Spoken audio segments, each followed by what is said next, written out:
Hello बच्चों, कैसे हो आप। वेलकम है आपका मेरे चैनल लर्न विद फन में। चलिए, चैप्टर 4 तक तो हम कर चुके हैं बच्चों, क्लास 3 हिंदी का। आज हम करते हैं चैप्टर 5 बहादुर बिट्टो। चलिए पढ़ते हैं क्या बोला है इस कहानी में। एक किसान था, उसकी बीवी का नाम था बिट्टो। कहानी का क्या नाम है बच्चों? बिट्टो। और बिट्टो क्या किसका नाम है इसमें? एक किसान की बीवी का। एक दिन किसान ने बिट्टो से कहा, मतलब किसान ने अपनी बीवी से कहा, सुबह जब मैं खेत में हल चला रहा था तो एक शेर ने आकर कहा, किसान किसान अपना बैल मुझे दे दे वरना मैं तुझे खा जाऊंगा। अरे, बिट्टो ने उससे पूछा, तुमने क्या जवाब दिया? किसान ने कहा, तू यहीं रुक, मैं घर जाकर अपनी गायें ले आता हूँ। अगर तू बैल खा लेगा तो हम लोग भूखों मर जाएंगे। अब किसान ने तो यही कहा कि तुम एक काम करो, बैल मत खाओ। अगर बैल खा लोगे तो हमारा तो फिर खेतों में काम ही नहीं हो पाएगा। तो मेरी गायें खा लो, मैं गायें लेकर आता हूँ। यह सुनकर बिट्टो को बहुत गुस्सा आया। उसने किसान को फटकारा, घर की गाय शेर को खिलाते तुझे शर्म नहीं आती?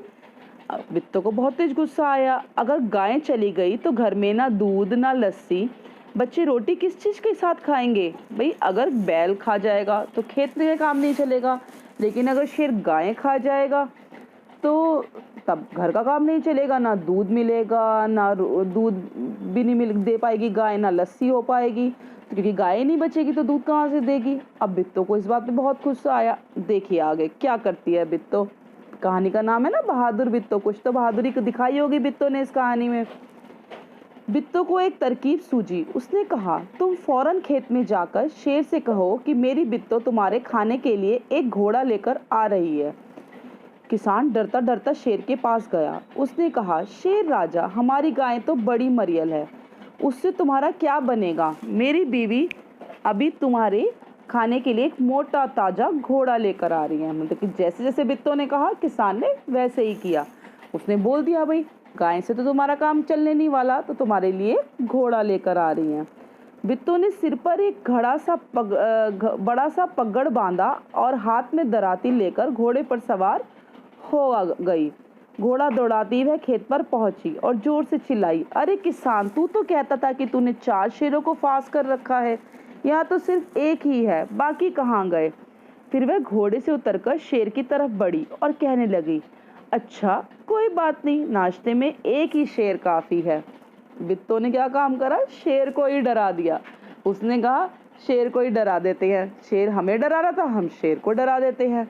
इतना सुनना था कि शेर डर के मारे कांपने लगा और भाग खड़ा हुआ। यह देखकर बिट्टो बोली, देखा, इसे कहते हैं हिम्मत। तुम तो इतने डरपोक हो कि घर की गाय शेर के हवाले कर रहे थे। उधर मारे भूख के शेर की आते छटपटा रही थी। एक भेड़िए ने पूछा, महाराज क्या मामला है? आज आप बहुत उदास दिखाई दे रहे हैं। शेर ने कहा, कुछ ना पूछो, आज मुश्किल से जान बची है। आज एक ऐसी राक्षसी से पाला पड़ गया जो रोज सुबह 4 शेरों का नाश्ता करती है।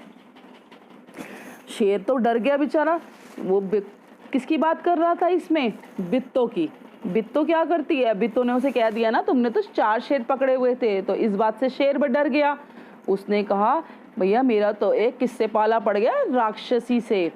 यह सुनकर भेड़िया बहुत हंसा। वह सुबह झाड़ी में छिपकर सारा तमाशा देख रहा था। उसने कहा, बोले बादशाह, वह तो बिट्टो थी जिसे तो आपने राक्षसी समझ लिया था। आप इस बार फिर कोशिश करके देखिए, अगर बैल आपके हाथ ना आए तो मेरा नाम भेड़िया नहीं। बहुत कहने सुनने पर शेर किसान के खेत में जाने के लिए तैयार हो गया।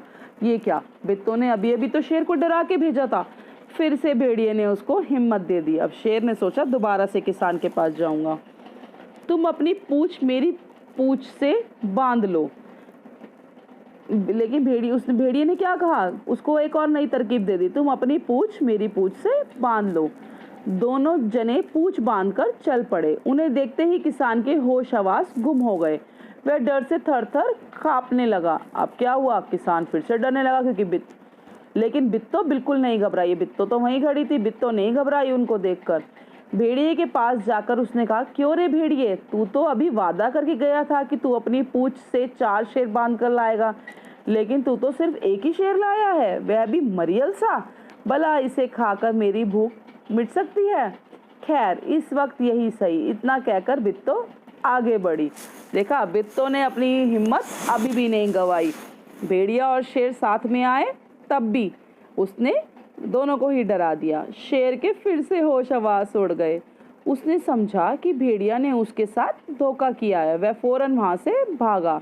भेड़िया बहुत चीखा चिल्लाया, लेकिन शेर ने एक ना सुनी, तेजी से भागता चला गया। किसान और बिट्टो आराम से रहने लगे। उन्हें मालूम था कि अब शेर उनके खेत की तरफ फिर कभी नहीं आएगा। देखा बच्चों, बिट्टो ने कैसे अपनी हिम्मत से सारे मामले को अच्छे से संभाल लिया। ऐसे ही हमें बेटा कुछ भी अगर परेशानी हो तो शांति से, शांत मन से उस परेशानी का हल ढूंढना चाहिए। ये नहीं कि डर कर उस परेशानी से भागना चाहिए। हर परेशानी का एक हल होता है और हमें बेवजह किसी से भी नहीं डरना चाहिए। कैसी लगी बच्चों आपको ये कहानी? मुझे कमेंट बॉक्स में कमेंट करके बताइएगा। नेक्स्ट चैप्टर में नेक्स्ट कहानी के साथ मिलते हैं अगली वीडियो में। Bye bye.